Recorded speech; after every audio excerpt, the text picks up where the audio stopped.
အခုကျွန်တော်တို့ရောက်နေတဲ့မြို့လေးက Provence ပေါ့နော်တောင်ပိုင်းမှာရှိတယ်မြို့လေးကလှတယ်ဘာကြောင့်လို့လဲဆိုရင်သူကဒီချောင်းလေးကလေရေလေးကကြီးလင်းပြီးတော့မြို့ကိုပတ်ပြီးစီးဆင်းတာမြို့လေကောင်မှာပတ်ပြီးတရားလေးတွေနဲ့ပြီးတော့ခါကြတော့အဲ့လိုမျိုးဘာခေါ်လဲရေထဲမှာရှိတဲ့ရေညှိလေးတွေကလေရေညှိပင်လေးတွေကပေါ့နော်အဲ့လိုသပင်လေးတွေလိုပဲအရှိလိုက်လေးတွေစိမ့်လေးတွေရောဝါလေးတွေရောတော်တော်ကြည့်လို့ကောင်းတယ်ရေလေးကကြည်လင်ပြီးတော့လေ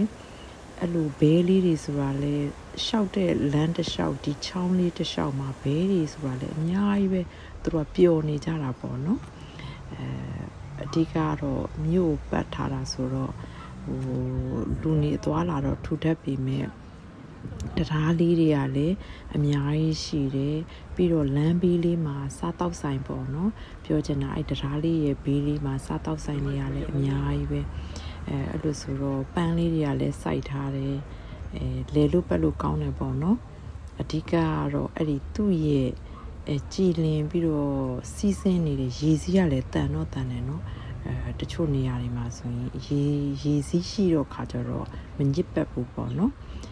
နောက်တစ်ခုကအဲ့လိုလမ်းဘေးမှာစားတောက်ဆိုင်နေဆိုတော့လည်းပြည့်ပဲရှိခေတ်တုန်းကဆိုရင်တော့အဲ့လိုရေတလက်ကြီးတွေနဲ့ပေါ့နော်သူကလေပတ်ပြီးတော့ခါကြတော့ကျွန်တော်တို့ရေအားလျက်စစ်လိုမျိုးထုတ်တာပေါ့နော်ထုတ်ပြီးတော့ခါကြတော့အဲ့ခေတ်ကဗာလဲပိုးတဲ့လုပ်ငန်းတွေပါလေဆိုလို့ရှိရင်ဒီမှာရေအားလျက်စစ်နဲ့သူထုတ်လို့တာပေါ့နော်အဲ့ဒီရေတလက်ကြီးတွေကလည်းအခုချိန်ထိလေပတ်နေတော့ရှိနေသေးတယ်